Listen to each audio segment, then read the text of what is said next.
बिस्मिल्लाहिर्रहमानिर्रहीम। अस्सलामुअलैकुम। Welcome back to my YouTube channel. Last lecture में हम लोगों ने solutions of simultaneous linear equation का मेथड नंबर 1 पढ़ा था। आज हम लोग अपने देखते हैं मेथड नंबर 2।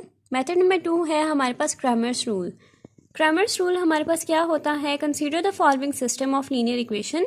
जैसे कि हम लोगों ने क्या देखा था कि हमारे पास जो solution of simultaneous linear equation में क्या होता है कि हमारे पास 2 इक्वेशंस होती हैं, 2 लीनियर इक्वेशंस होती हैं, उसमें हमारे पास 2 वेरिएबल्स होते हैं। सेम इसी तरह हमारे पास क्या है, यहाँ पे भी हमारे पास लीनियर इक्वेशंस हैं। लीनियर इक्वेशन हमारे पास 2 हैं। एक है ax plus b y equals to m और cx plus d y equals to n। तो यहाँ हमारे पास क्या है, इसमें हमारे पास 2 वेरिएबल्स हैं x एंड y, सेम हमारे पास जैसे मेथड नंबर 1 में था। अब इसमें हम लोगों ने x की वैल्यू और y की वैल्यू हम लोगों ने अगेन फाइंड करनी है, जैसे हम लोगों ने अपने मेथड नंबर 1 में की थी। नेक्स्ट हमारे पास क्या है कि हमारे पास जैसे a है, b है, m, c, d and n, ये सब हमारे पास रियल नंबर हैं, यानी हम लोगों ने इनकी वैल्यूज़ फाइंड नहीं करनी, जबकि हम लोगों ने सिर्फ x एंड y की वैल्यूज़ यहाँ फाइंड करनी है। तो हमारे पास कैसे क्या है, जैसे हम लोगों ने अपनी फर्स्ट जो मेथड था उसमें हम लोगों ने देखा था ax इक्वल्स टू b, जिसमें हमारे पास a क्या था, a था हमारे पास सब रियल नंबर जो कि इक्वल के साइड पे थे, जिसमें हमारे पास था a, b, c, d। x हमारे पास क्या था, x एंड y जो हमारे पास 2 वेरिएबल्स थे। इसी तरह हमारे पास b क्या था, b हमारे पास था इक्वल के साइड पे जो हमारे पास जो रियल नंबर्स थे m एंड n वो थे। तो हम लोगों ने जैसे अपने मेथड नंबर 1 में किया था कि हम लोगों ने यहाँ पे x की वैल्यूज़, यानी x में क्या है, x एंड y है, तो हम लोगों ने अपनी x की वैल्यू फाइंड करनी है। तो हम लोग क्या करते थे कि a को हम लोग यहाँ पे मल्टीप्लाई हो रहा है तो हम लोग b के साथ इसको ले जाते थे a को, और जबकि हमारे पास a जो है यहाँ पे बिल्कुल सिंपल है, तो हमारे पास जब इक्वल के साइड पे जाएगा तो वो हमारे पास इन्वर्स बन जाएगा। तो सेम हम लोगों ने वही मेथड को फॉलो करना है। अब यहाँ हमारे पास सेम ही सारा स्टेप्स है जो हमारे पास मेथड नंबर 1 में थे। हमारे पास है x equals to a inverse b। a inverse जैसे हम लोगों ने पहले भी हम लोगों ने फाइंड किया है, हमारे पास क्या होता है, adjoint of a divided by det of a। और हमारे पास क्या होता है a इनवर्स का, ये हमारे पास लास्ट में एक चीज़ होती है कि हमारे पास जो डेट है वो नॉट इक्वल्स टू 0 आना चाहिए। तो हम क्या करते हैं, सबसे पहले हम लोग इसका डेट निकाल लेते हैं। डेट मेरे पास क्या आया, जैसे हम लोगों ने अपने मेथड नंबर 1 में किया था, डेट यहाँ मेरे पास आ जाएगा, जो मेरे पास आता है A D minus C b, जो कि हमारे पास यहाँ फॉर्मूला होता है। और इसके अलावा हमारे पास क्या आया, a D minus C b, ये लास्ट में हमारे पास नॉट इक्वल्स टू 0 आना चाहिए। अब इसी तरह हम लोगों ने अपना एडजॉइंट ऑफ ए निकाल लिया, जिसमें हमारे पास क्या होता है, डायगोनल एंट्रीज हमारे पास इंटरचेंज हो जाती हैं, जबकि हमारे पास जो नॉन डायगोनल एंट्रीज होती हैं वो सब हमारे पास उसके साइन चेंज होते हैं। अब हमारे पास यहाँ पे x equals to a inverse b था। a इनवर्स की जगह हम लोगों ने लिख दिया adjoint of a divided by det of a multiply by b। हमारे पास जो एडजॉइंट ऑफ a जो हमारे पास यहाँ आया था, जिसमें हम लोगों ने अपनी जो डायगोनल एंट्रीज थी उसको अब उसमें हम लोगों ने इसको इंटरचेंज किया था, जबकि हमारे पास जो नॉन डायगोनल एंट्रीज थी उसका हम लोगों ने साइन चेंज किया था, वो हम लोगों ने यहाँ मेंशन कर दिया है। मल्टीप्लाई बाय b का जो हम लोगों ने लास्ट टाइम जो हम लोगों ने निकाला था कि b की वैल्यूज़ क्या है, m एंड n, यहाँ हमारे पास आ जाएगा डिटर्मिनेंट। अब हमारे पास यहाँ क्या होता है कि हमारे पास इस मेथड में डिटर्मिनेंट जो आया हमारे पास, हम लोग उसको नहीं लिखते। अब यहाँ हमारे पास क्या होता है कि जो हमारे पास डिटर्मिनेंट आया है हम लोग उसको उसकी वैल्यूज़ जो है वो यहाँ पे नहीं लिखते। नेक्स्ट हमारे पास क्या आया कि हमारे पास एडजॉइंट ऑफ ए है मल्टीप्लाई बाय बी है, हम इसको मल्टीप्लाई करवा लेंगे जैसे हम लोगों ने अपने मेथड नंबर 1 में किया था। मेरे पास क्या आएगा, d multiply by m plus minus b multiply by n minus c multiply by m plus a multiply by n. Same मेरे पास जैसे मेथड नंबर 1 में था, मेरे पास इस तरह इसकी वैल्यूज आ जाएंगी, जो मेरे पास बनती है D M minus B N divided by minus C M plus A N whole divided by determinant of A. यहाँ मेरे पास एक्स एंड वाई की वैल्यूज आ गई। यहाँ मेरे पास क्या है, यहाँ मेरे पास D M minus B N divided by determinant of A आ गया, minus C M plus A N divided by determinant of A आ गया। ये मेरे पास कैसे आए, ये हम लोगों ने अपने लास्ट लेक्चर में डिस्कस किया था। अगर आपने मेरी वीडियो नहीं देखी तो अभी जाकर मेरी वो वीडियो देखें। नेक्स्ट मेरे पास क्या आया कि यहाँ मेरे पास जैसे मैंने अपने मेथड नंबर 1 में बताया था कि मेरे पास x equals to D M minus B N divided by determinant of A आया।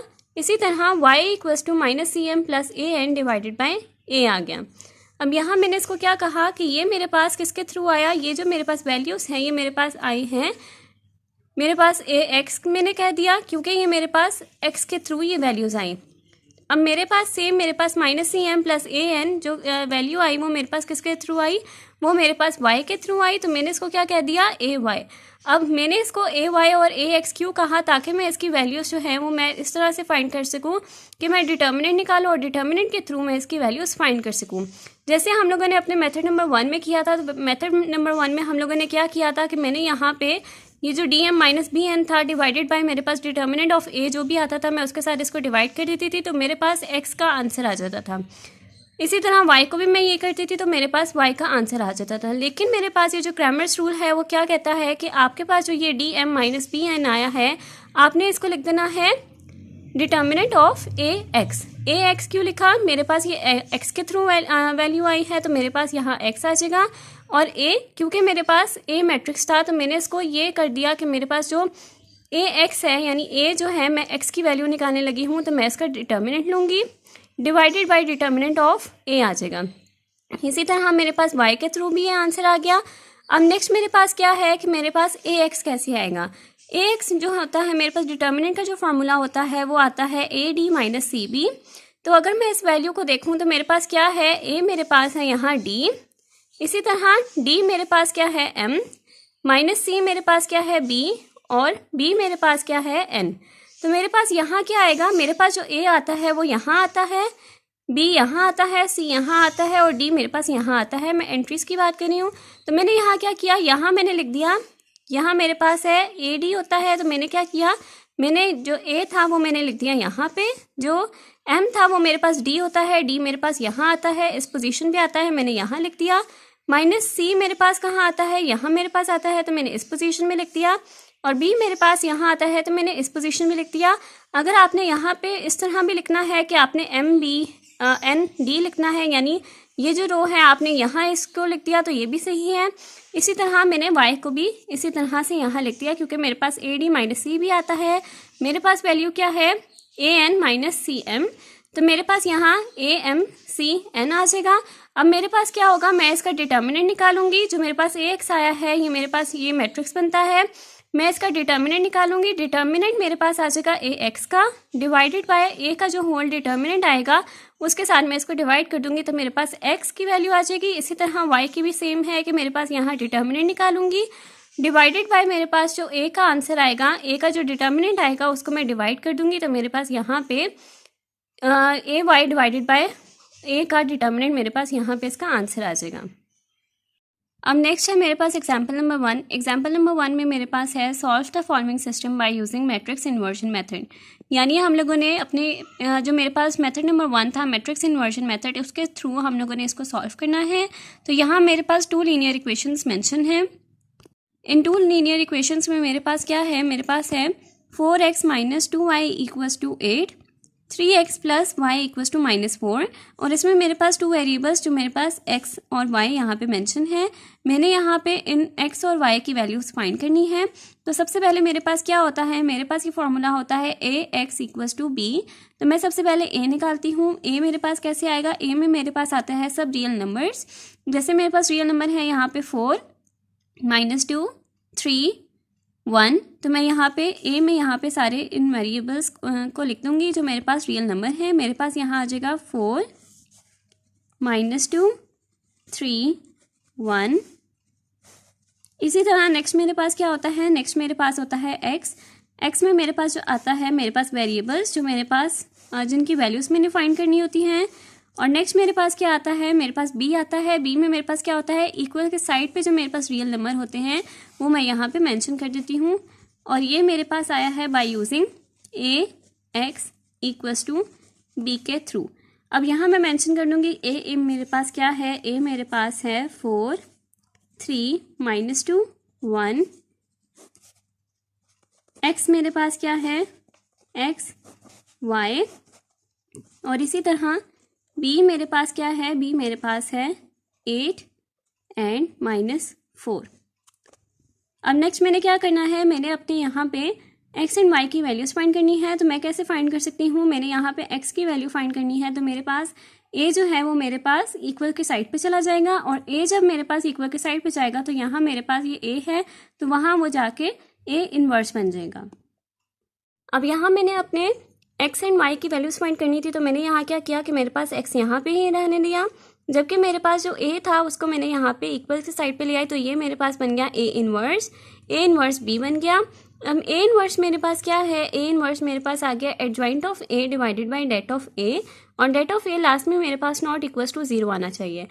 अब मेरे पास क्या है, मेरे पास यहाँ पे है मैट्रिक्स इन्वर्जन मेथड, जिसमें मेरे पास क्या होता है कि मैं यहाँ पे अपने डेट की वैल्यूज जो है वो फाइंड कर सकती हूँ। तो सबसे पहले मैं अपने डेट की वैल्यू फाइंड करूँगी, और उसके बाद मेरे पास क्या आएगा, मेरे पास नेक्स्ट आएगा, अगर वो नॉट इक्वल्स टू 0 आता है तो फिर मैं क्या करूँगी, नेक्स्ट में फाइंड करूँगी एडजॉइंट ऑफ ए, फिर मैं क्या करूँगी, adjoint of A divided by det of A multiply by B करूँगी, तो मेरे पास एक्स एंड वाई की वैल्यूज़ वहाँ फाइंड हो जाएंगी। तो चलिए इसको सॉल्व करते हैं। यहाँ मेरे पास क्या आया, मेरे पास यहाँ पे मैट्रिक्स ए आ गया। अब मैंने अपना डेट ऑफ ए फाइंड करना है, तो उसका फॉर्मूला क्या होता है, A D minus C B. A मेरे पास क्या है 4, डी मेरे पास है 1, तो मैं यहाँ क्या करूँगी 4 मल्टीप्लाई बाय 1। सी मेरे पास क्या है, सी है मेरे पास 3, बी मेरे पास है -2, तो मेरे पास क्या आ जाएगा 4 मल्टीप्लाई बाय 1 4, 3 मल्टीप्लाई बाय -2 -6, तो मेरे पास क्या आ जाएगा यहाँ 4 माइनस -6, तो मेरे पास आ जाएगा 4 + 6, यहाँ मेरे पास आ जाएगा 10। अब ये जो मेरे पास डेट आया वो मेरे पास नॉट इक्वल्स टू 0 है, यानी मैं इसका एडजॉइंट जो है वो फाइंड कर सकती हूँ, और मैं इसका इन्वर्स जो है वो फाइंड कर सकती हूँ। तो मेरे पास एडजॉइंट ऑफ ए आएगा। नेक्स्ट एडजॉइंट ऑफ ए मेरे पास क्या होता है कि जो डायगोनल एंट्रीज होती हैं, जो मेरे पास 4 और 1 है, वो आपस में इंटरचेंज हो जाएंगे। मेरे पास क्या आएगा, मेरे पास 4 यहाँ है, 1 यहाँ है, तो मेरे पास क्या हो जाएगा 1 यहाँ आ जाएगा, 4 यहाँ आ जाएगा। इसके अलावा मेरे पास है 3 एंड -2, इनके साइन चेंज हो जाएंगे। मेरे पास यहाँ -3 आ जाएगा, और -2 है तो यहाँ पे 2 आ जाएगा। ये मेरे पास आ गया एडजॉइंट ऑफ ए। अब नेक्स्ट मैंने क्या करना है, मेरे पास नेक्स्ट है कि मैंने ए इनवर्स को मल्टीप्लाई करना था बी मैट्रिक्स के साथ, तो मैं यहाँ अपने x इक्वल्स टू, मेरे पास क्या था adjoint of A divided by det of A multiply by B था, तो मैं यहाँ पे अपने सबसे पहले एडजॉइंट ऑफ ए को लिख दूंगी। एडजॉइंट ऑफ ए मेरे पास आया था 1 2 -3 4, डेट ऑफ ए मेरे पास आया था 10, और मेरा जो बी मैट्रिक्स है वो मेरे पास है 8 -4। तो यहाँ मैंने अपने इन मैट्रिक्स को यहाँ मेंशन कर दिया। अब नेक्स्ट स्टेप मेरा क्या होगा कि यहाँ मेरे पास एडजॉइंट ऑफ ए आया है उसको मैं मल्टीप्लाई करवाऊंगी बी के साथ। तो मेरे पास यहाँ क्या आएगा, जैसे मैं मल्टीप्लिकेशन करवाती हूँ 2 मैट्रिसेस का, तो मेरे पास इस तरह से यहाँ मल्टीप्लिकेशन हो जाएगा, और फिर मेरे पास क्या होगा कि मेरे पास कोई ना कोई वैल्यू जो है वो फर्स्ट रो में से आएगी, इसी तरह कोई ना कोई वैल्यू मेरे पास सेकंड रो में से आएगी। अब ये आपको जैसे पता है कि मेरे पास क्या है, मेरे पास A inverse whole multiply by B है, तो मेरे पास इसका मतलब क्या हुआ कि मेरे पास जो भी रो नंबर 1 का डाटा आएगा डिवाइडेड बाय डिटर्मिनेंट ऑफ ए आएगा, इसी तरह जो भी रो 2 का डाटा आएगा डिवाइडेड बाय डिटर्मिनेंट होगा। तो इस तरह मेरे पास एक्स एंड वाई की वैल्यूज निकल आएंगी। यहाँ मेरे पास क्या आएगा 1 multiply by 8 plus 2 multiply bye -4 -3 multiply bye 8 plus 4 multiply by -4। तो हम यहाँ इसको मेंशन कर देंगे 1 multiply by 8 plus 2 multiply bye -4, इसी तरह -3 multiply bye 8 plus 4 multiply by -4 divided by मेरे पास यहाँ आ जाएगा 10। तो हम इसको यहाँ पे मल्टीप्लाई करवाएंगे।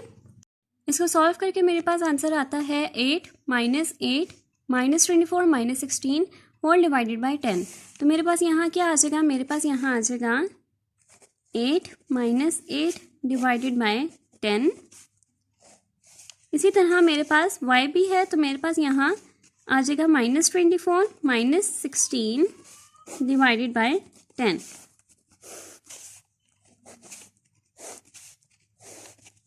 तो यहाँ मेरे पास क्या आया 8 -8 0,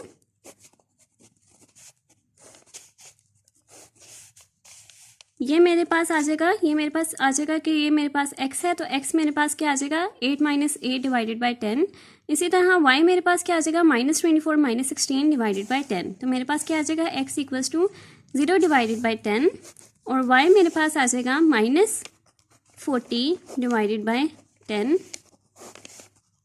तो मेरे पास यहाँ पे x की वैल्यू आएगी 0 और इसी तरह मेरे पास यहाँ y की वैल्यू आ जाएगी -4। तो यहाँ इस तरह से इस मेथड के साथ मेरे पास यहाँ पे x और y की वैल्यूज़ यहाँ फाइंड हो गई। अब नेक्स्ट मेरे पास है एग्जाम्पल नंबर 2। एग्जाम्पल नंबर 2 में मेरे पास क्या है, solve the following system of linear equations bye Cramer's rule. तो यहाँ हम लोगों ने अपनी एग्जाम्पल को, यानी जो हमारे पास लीनियर इक्वेशंस हैं उससे हम लोगों ने क्रैमर्स रूल के थ्रू सॉल्व करना है, जिसमें हमारे पास 2 लीनियर इक्वेशन है। एक मेरे पास है 3x - 2y = 1 -2x + 3y = 2। तो सबसे पहले हम लोग अपनी a, x और b की वैल्यू निकालेंगे। यहाँ सबसे पहले मेरे पास है ax = b। तो मेरे पास a क्या होता है, a मेरे पास होता है इक्वल के साइड पे, यानी इस एरिया में मेरे पास जितने भी रियल नंबर्स होंगे उसको मैं यहाँ पे a में मेंशन कर दूंगी। तो मेरे पास क्या आएगा a = a में मेरे पास है यहाँ पे 3 - 2 - 3। तो मेरे पास यहाँ आ जाएगा 3 - 2 3। इसी तरह मेरे पास नेक्स्ट है x में मेरे पास क्या आता है, जो वेरिएबल्स मैंने जिनकी वैल्यूज़ जो है वो फाइंड करनी है, मैंने यहाँ x और y की वैल्यू फाइंड करनी है। तो मेरे पास यहाँ आ जाएगा x y। और नेक्स्ट मेरे पास आता है b मैट्रिक्स मेरे पास आता है जिसमें मेरे पास इक्वल के साइड पे जो वैल्यूज़ होती हैं वो मैं लिखती हूँ, जो मेरे पास है 1 और 2। अब मेरे पास है ax = b। तो मैंने किसकी वैल्यू फाइंड करनी है, मैंने x की वैल्यू फाइंड करनी है, क्योंकि मेरे पास ये जो 2 वेरिएबल्स हैं ये मेरे पास x में है। तो मेरे पास क्या होगा, a यहाँ पे मल्टीप्लाई हो रहा है, जब ये मेरे पास इक्वल के साइड पे जाएगा, क्योंकि मेरे पास a की वैल्यूज़ भी नॉन है और b की वैल्यूज़ भी नॉन है, तो मैं क्या करूँगी, a को मैं इक्वल के साइड पे लेके जाऊँगी। तो मेरे पास क्या है, ax = b है। तो मेरे पास यहाँ बन जाएगा x = a इनवर्स b। तो मेरे पास यहाँ पे इस तरह से ये बन जाएगा। अब मैंने क्या करना है, मेरे पास जैसे a इनवर्स मुझे पता है कि ये मेरे पास होता है adjoint of a divided by det of a, जिसमें मेरे पास जो डेट ऑफ a होता है वो नॉट इक्वल्स टू 0 होना चाहिए। अब यहाँ मैं क्या करूँगी, सबसे पहले मैं अपने a इनवर्स की वैल्यूज़ फाइंड करूँगी। सबसे पहले मैं अपने डेट ऑफ a की वैल्यू फाइंड करूँगी, जो मेरे पास होता है det of a = ad - cb। मेरे पास यहाँ a क्या है, a है मेरे पास 3, इसी तरह d मेरे पास क्या है 3। तो मैं यहाँ पे इसको मेंशन कर दूँगी 3 × 3 माइनस c मेरे पास है -2 मल्टीप्लाई b मेरे पास है -2। तो यहाँ मेरे पास आ जाएगा 3 × 3 9 माइनस -2 मल्टीप्लाई बाय -2 4। तो मेरे पास आ जाएगा 9 - 4 5, जो मेरे पास होता है नॉट इक्वल्स टू 0, यानी मैं a इनवर्स फाइंड कर सकती हूँ। अब नेक्स्ट मैं क्या करूँगी, नेक्स्ट मैं एडजॉइंट ऑफ a फाइंड करूँगी। एडजॉइंट ऑफ a मेरे पास यहाँ आ जाएगा, जो मेरे पास होता है डायगोनल एंट्रीज मेरे पास आपस में इंटरचेंज होती हैं। यहाँ मेरे पास क्या है 3 है और यहाँ पे 3 है, तो मेरे पास जो डायगोनल एंट्रीज हैं वो यहाँ पे इंटरचेंज हो जाएगी। मेरे पास 3 और 3 जो है वो आपस में इंटरचेंज हो जाएगा, तो दोबारा से 3 और 3 आ जाएगा। इसी तरह मेरे पास जो नॉन डायगोनल एंट्रीज हैं, जो मेरे पास है -2 और -2, उनके साइन चेंज हो जाएंगे। तो मेरे पास माइनस का साइन चेंज हो जाएगा, तो मेरे पास हो जाएगा +2 और +2। तो यहाँ मेरे पास +2 और +2 आ गया। ये मेरे पास आ गया एडजॉइंट ऑफ a। अब नेक्स्ट मैंने क्या करना है, नेक्स्ट मेरे पास यहाँ है कि मैंने a इनवर्स में ये वैल्यूज पुट कर दी। मेरे पास a इनवर्स होता है adjoint of a multiply by b divided by whole divided by det of a। तो यहाँ मेरे पास adjoint of a multiply by b होगा और डिवाइडेड बाय मेरे पास डेट ऑफ a हो जाएगा। अब यहाँ मेरे पास वैल्यूज़ जो हैं ये मैं पुट करूँगी। x = एडजॉइंट ऑफ a है, एडजॉइंट ऑफ a मेरे पास यहाँ क्या आया था 3 2 2 3, और यहाँ मैं अपने b की वैल्यूज़ पुट कर दूँगी, जो मेरे पास है 1 2।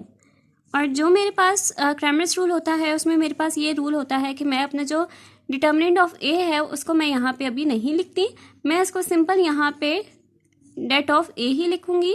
जब मेरे पास यहाँ पे इसको सॉल्व करके मेरे पास ए एक्स की वैल्यू आ जाएगी और मेरे पास ए वाई की वैल्यू आ जाएगी, तो फिर उसके बाद मैं अपने डेट ऑफ ए की वैल्यू लिखूंगी यहाँ पे। अभी फिलहाल मैं क्या करूँगी, यहाँ में मेरे पास जो एडजॉइंट ऑफ ए और मल्टीप्लाई बाय बी मैट्रिक्स है उन दोनों को मैं आपस में मल्टीप्लाई करवाऊंगी। यहाँ पे इसको सॉल्व करने के बाद मेरे पास क्या आता है, x equals to 3 multiply by 1 plus 2 multiply by 2, 2 multiply by 1 plus 3 multiply by 2। यहाँ इसको मैं सॉल्व करूँगी, मेरे पास आ जाएगा 3 मल्टीप्लाई बाय 1 3 प्लस 2 मल्टीप्लाई बाय 2 4, 2 मल्टीप्लाई बाय 1 2 प्लस 3 मल्टीप्लाई बाय 2 6। यहाँ मेरे पास आ जाएगा whole divided by det of A. तो मेरे पास यहाँ पे अब मैं इस मैट्रिक्स को लिखती हूँ, मेरे पास है x एंड y। यहाँ मेरे पास क्या है, यहाँ मेरे पास आ जाएगा 3 + 4 7, 2 + 6 8 whole divided by det of A. अब यहाँ ये जो मेरे पास 7 है, 7 को अगर मैं ये कहती हूँ कि मेरे पास है det of A of x divided by det of A. इसी तरह मेरे पास जो y है वो मेरे पास क्या आता है, det of A Y divided by det of A. तो मेरे पास यहाँ पे इसकी वैल्यूज पुट हो जाएंगी। मेरे पास डेट ऑफ ए एक्स की वैल्यू आई थी 7 डिवाइडेड बाय डेट ऑफ ए की वैल्यू मेरे पास अभी आई है 5। तो मेरे पास x की वैल्यू बनती है 7/5। इसी तरह मेरे पास जो y है, y की वैल्यू मेरे पास यहाँ भी आई है 8 और मेरे पास जो डेट ऑफ ए है, डेट ऑफ ए की वैल्यू मेरे पास आई है 5। तो मेरे पास y की वैल्यू बन जाएगी 8/5। तो ये मेरे पास क्या है, ये मेरे पास था कि क्रैमर्स रूल के थ्रू मैं अपनी लीनियर इक्वेशन किस तरह से फाइंड करती हूँ। यहाँ मेरे पास x की वैल्यू भी आ गई और मेरे पास यहाँ पे y की वैल्यू भी आ गई। अब यहाँ पे मेरे पास क्या है कि अगर आपने अपनी वैल्यूज़ को चेक करना है कि आपका आंसर सही आया है या नहीं आया, तो इसका एक ईजी वे ये होता है कि हमारे पास जो लीनियर इक्वेशंस थी वो हमारे पास थी 3x - 2y = 1। तो आपने यहाँ क्या करना है, आपके पास जो x की वैल्यू आई है, x की वैल्यू आपके पास आई है 7/5 -2, y की वैल्यू मेरे पास आई है 8/5। तो आपने यहाँ पे इन दोनों की वैल्यूज पुट करनी है। आपके पास आएगा 3 मल्टीप्लाई बाय 21 21/5 -2 मल्टीप्लाई बाय 8 16 16/5। तो आपके पास यहाँ पे इसका आंसर आ गया। अब आपने क्या करना है, इसको सॉल्व करना है। तो आपके पास आएगा 5 डिवाइडेड बाय 5, जो आपके पास क्या आता है, होल करेंगे इसको तो मेरे पास आ जाएगा 21 - 16/5। तो मेरे पास आ जाएगा 5/5 = 1। तो मेरे पास यहाँ पे मेरे पास इक्वल के साइड पे भी 1 था, तो मेरे पास यहाँ पे भी 1 आया है। इसका मतलब है कि मेरा आंसर बिल्कुल ठीक है। इसी तरह मेरे पास जो लीनियर इक्वेशन नंबर 2 थी, जो मेरे पास थी -2x + 3y = 2, तो उसके अंदर भी मैं x और y की वैल्यूज पुट करूँगी।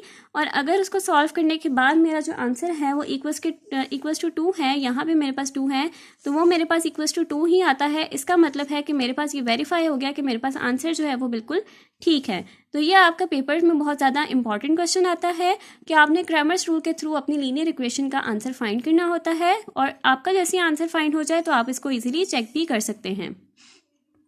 यहाँ तक हमारी आज की वीडियो कंप्लीट होती है। अगर आपको मेरी आज की वीडियो पसंद आई हो तो मेरी वीडियो को लाइक करें, मेरे चैनल को सब्सक्राइब करें और साथ में बने बेल आइकन को भी प्रेस करें, ताकि आपको मेरी नेक्स्ट आने वाली वीडियो की नोटिफिकेशन आसान मिलती रहे।